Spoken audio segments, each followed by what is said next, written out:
التوابين ويحب المتطهرين. نساؤكم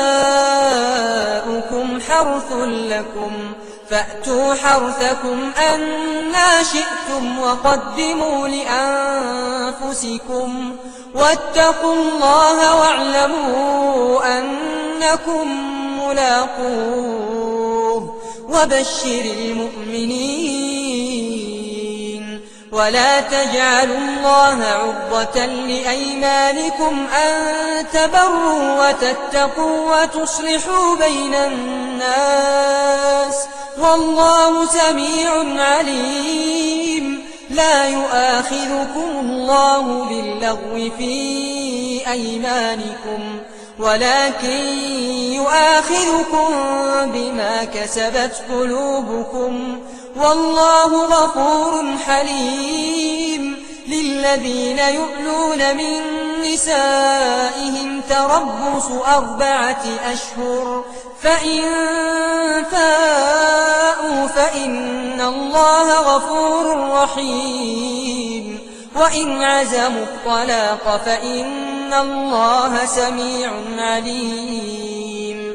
والمطلقات يتربصن بأنفسهن 3 قروء ولا يحل لهن أن يكتمن ما خلق الله في أرحامهن إن كن يؤمن بالله واليوم الآخر وبعولتهن أحق بردهن في ذلك إن أرادوا إصلاحا ولهن مثل الذي عليهن بالمعروف وللرجال عليهن درجة والله عزيز حكيم.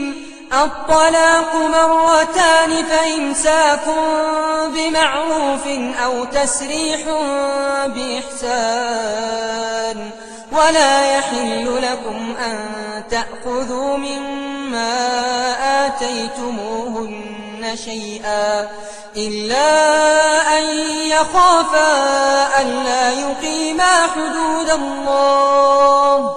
فإن خفتم ألا يقيما حدود الله فلا جناح عليهما فيما افتدت به. تلك حدود الله فلا تعتدوها ومن يتعد حدود الله فأولئك هم الظالمون. فإن طلقها فلا تحل له من بعد حتى تنكح زوجا غيره. فإن طلقها فلا جناح عليهما أن يتراجعا إن ظنا أن يقيما حدود الله وتلك حدود الله يبينها لقوم يعلمون. وإذا طلقتم النساء فبلغن أجلهن فأمسكوهن بمعروف أو سرحوهن بمعروف ولا تمسكوهن ضرارا لتعتدوا ومن يفعل ذلك فقد ظلم نفسه.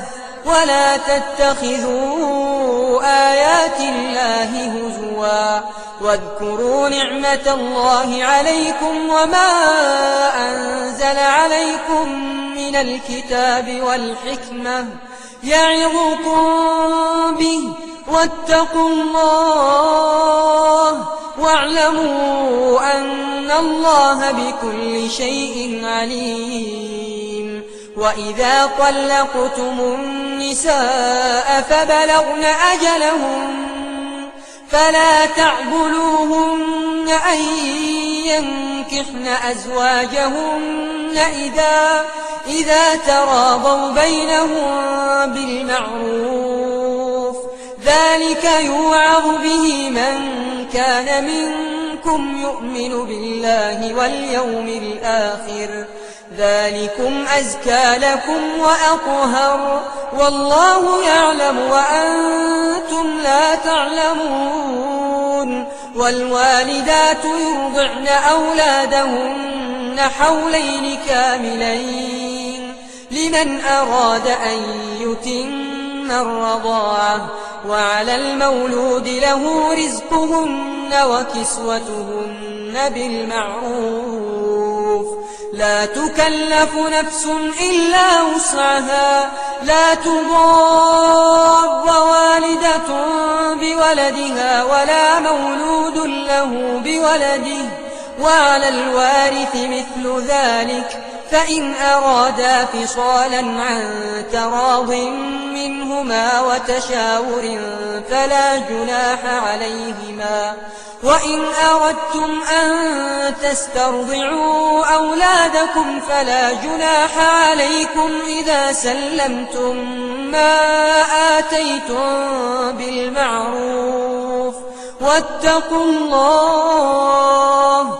واعلموا أن الله بما تعملون بصير والذين يتوفون منكم ويذرون أزواجا يتربصن بأنفسهن 4 أشهر وعشرا فإذا بلغن أجلهن فلا جناح عليكم فيما فعلن في أنفسهن بالمعروف والله بما تعملون خبير ولا جناح عليكم فيما عرضتم به من خطبة النساء أو أكننتم في أنفسكم علم الله أنكم ستذكرونهن ولكن لا تواعدوهن سرا إلا أن تقولوا قولا معروفا ولا تعزموا عقدة النكاح حتى يبلغ الكتاب أجله واعلموا أن الله يعلم ما في أنفسكم فاحذروه واعلموا أن الله غفور حليم لا جناح عليكم إن